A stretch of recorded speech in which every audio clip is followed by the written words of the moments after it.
Hi, this is 33.4B, and this is Mr. K's. We're continuing to talk about Castro's Cuba. Cuba repelled an invasion of the Bay of Pigs. It's an attempt by pro-democracy Cubans who left their country to come back and try to knock off the pro-communist Cubans. And it was backed by the American CIA, and it was a total failure because Castro was waiting for these attackers as they hit the beach.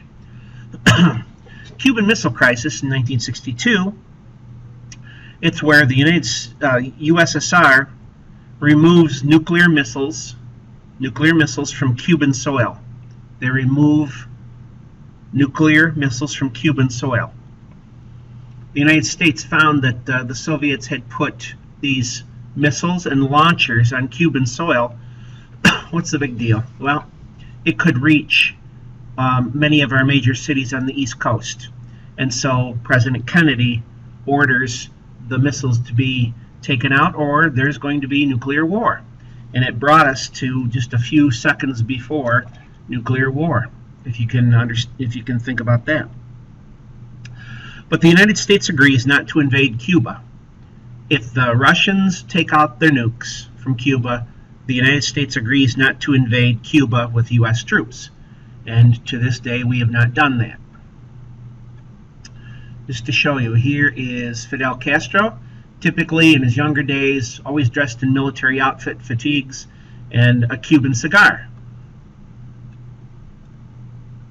And here is a map of Cuba, 90 miles south of Florida. And back at that time, they had capabilities of launching missiles that would hit Miami, Atlanta,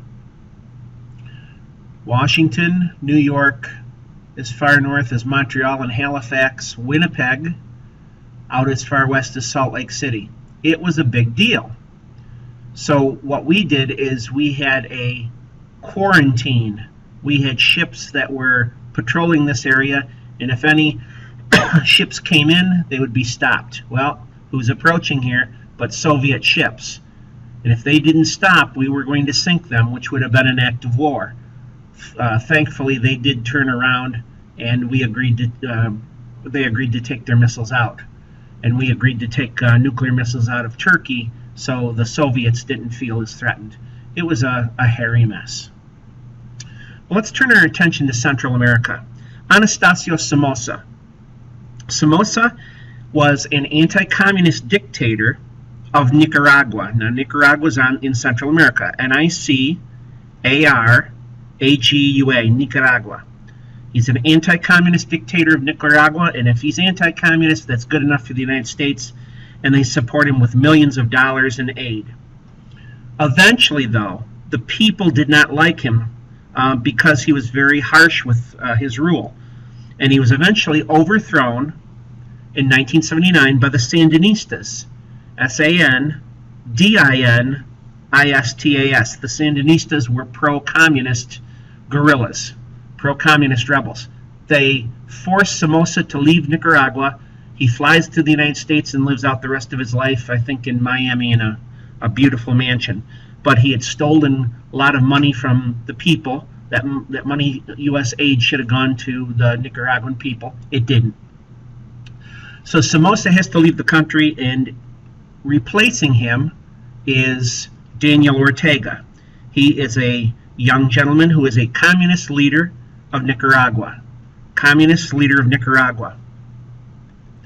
Problem is, later on, he's going to face civil war. Now, what's a civil war? It's a war between people of the same nation who are pro-democracy and pro-communist. Now, he is in charge, and he's pro-communist. He faced a civil war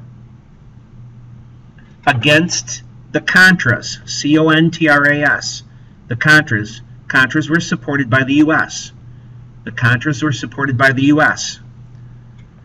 And that civil war caused people to want open elections. He promised to have open elections. A communist giving open elections? Well, he did. And he was defeated in open elections. He was defeated in open elections by Violeta Chamorro. You don't have to really worry about her name.